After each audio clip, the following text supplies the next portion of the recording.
Welcome back to Inconvenient Vedic Truths. Today we're going to talk briefly about Dukalayam Shashvatam. This world is temporary, full of miseries. So it says there's three types of miseries: Adhyatmika Klesh, Adhibhautika Klesh, and Adhidaivika Klesh. So Adhyatmika means that come from the soul or from the body and the mind.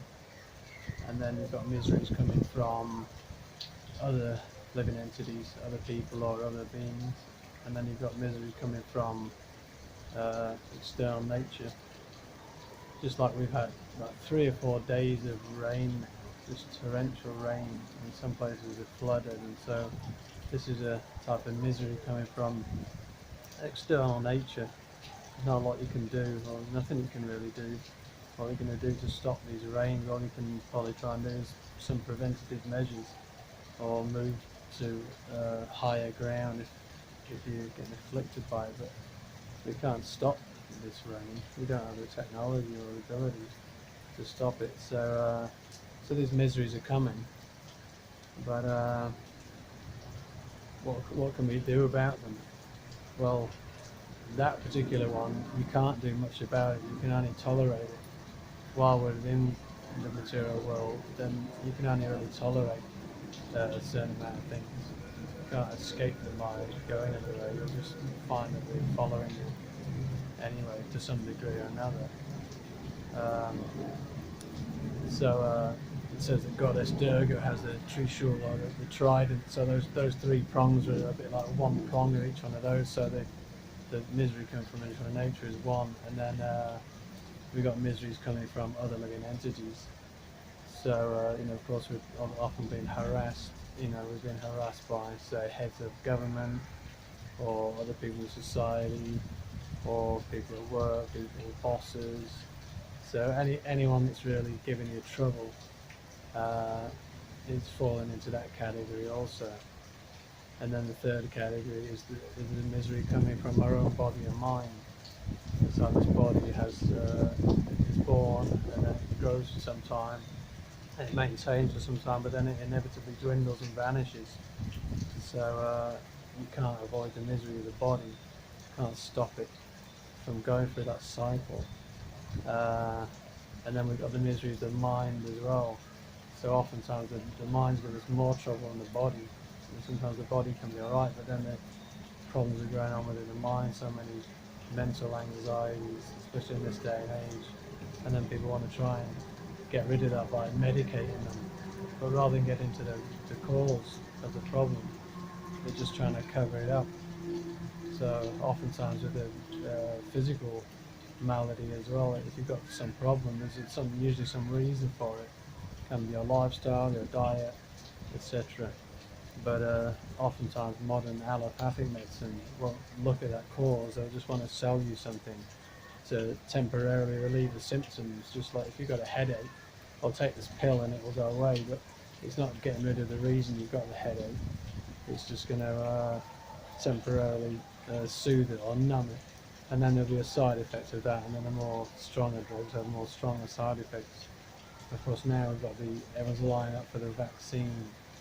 They're thinking that the coronavirus or COVID-19 is so dangerous and they're so in fear of it that they're lining up and taking the vaccine, which is, some of them at least are experimental. They don't exactly know, and there's all sorts of side effects and problems, including death. So, we're trying to avoid the misery of having a disease, but then you take the cure, it can be worse than the disease. So anyway, we may take these temporary cures, but the overall situation we're in is Dukalayam Shashvatam.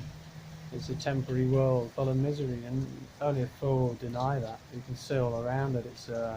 Everything's changing, nothing stays the same. And there are all sorts of miseries. Not to say there aren't pleasures here, of course there's pleasures, but in the prison house there's also pleasure.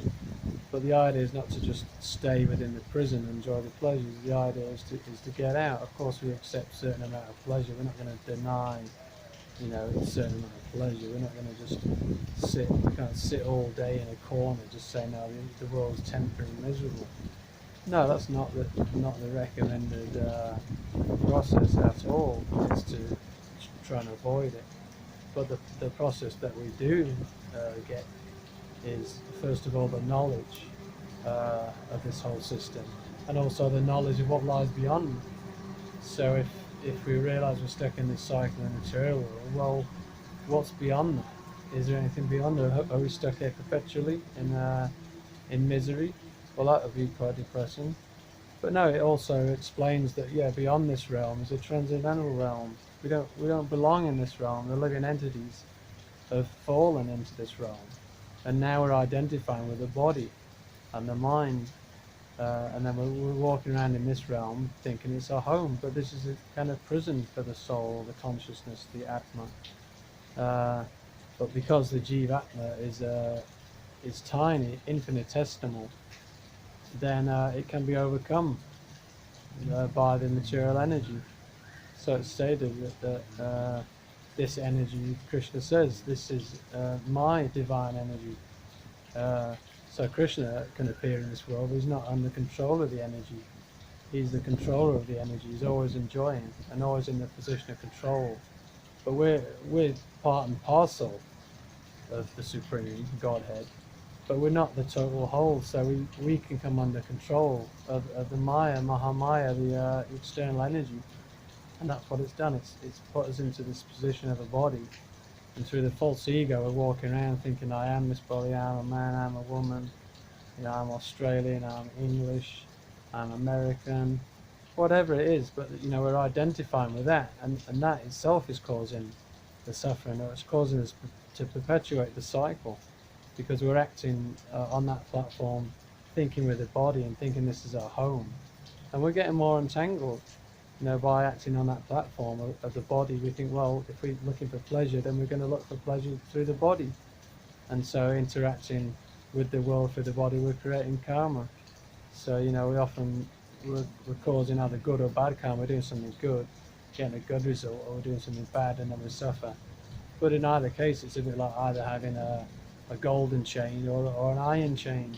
So it's still chaining you to the world. You may enjoy the result of something pious, you do some good activity, but that's also chaining in one sense to the cycle.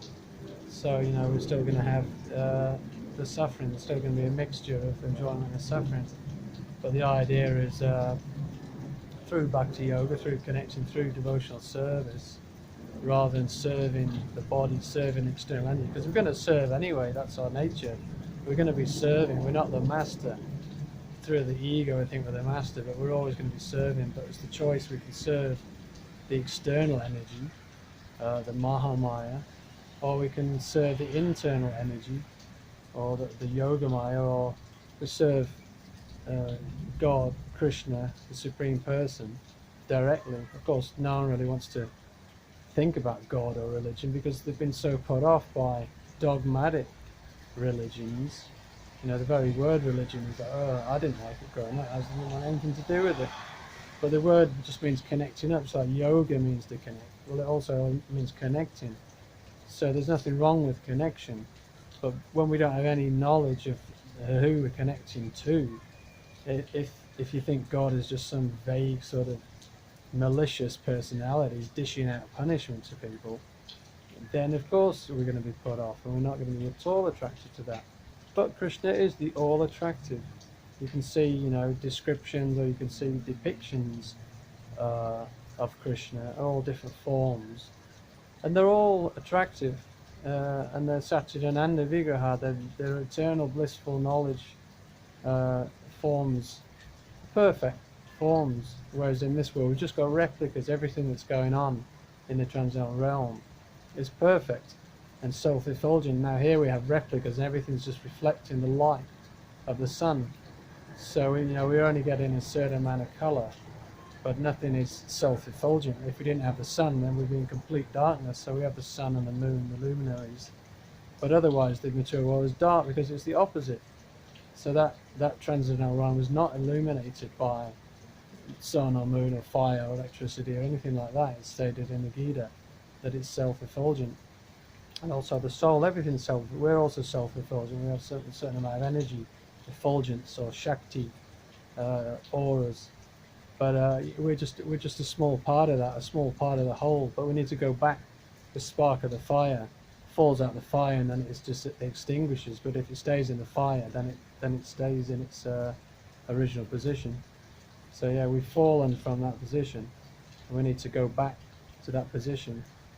So yeah, the process is also given how that it not only explains the predicament we're in, but it gives the process to get out. And each age has a particular specific process. The earlier ages of sitting in meditation, that's not possible really in this age, is to sit and quietly meditate.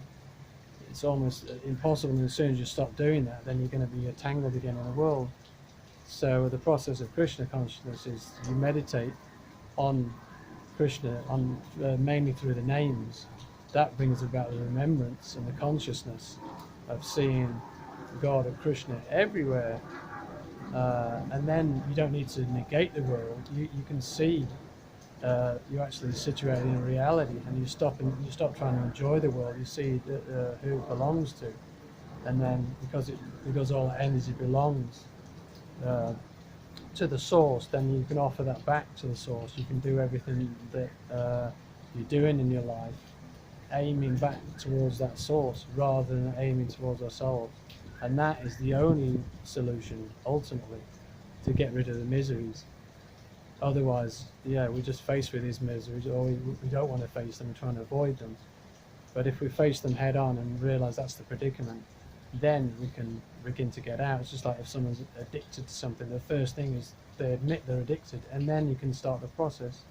If we don't think there's any problem, then we carry on, and it can be very difficult to realize, oh no, I've got a problem here, and I'm entangled, and I need to get it out. And then you can take the help from knowledge or from other people how to get out of that, and then the strength in numbers. If everyone's sort of doing it together, then it makes it a lot easier. But if we don't start the process, we think everything's fine, then of course no, we won't. We will stay stuck in the cycle. We may believe or not believe, it doesn't matter, because the consciousness is going through the body and the body's changing. You're going to get another body anyway, so the living entity is eternal. So we can choose to go back to eternal bliss, or we can stay in what's almost like an eternal, perpetual cycle of the miseries. So that's given there. That can be very overwhelming to realize, but if we realize and face it, then we can begin the process of getting out. And the process is made very simple in this age through mantra meditation. Immediately you'll transcend the misery of material nature, even within this body. And if you continue on that and you become perfect in consciousness, that the leaving of this body, you won't take on another body, but you'll live in eternal, blissful, spiritual body full of knowledge. Okay, thank you. Jai Sri Krishna.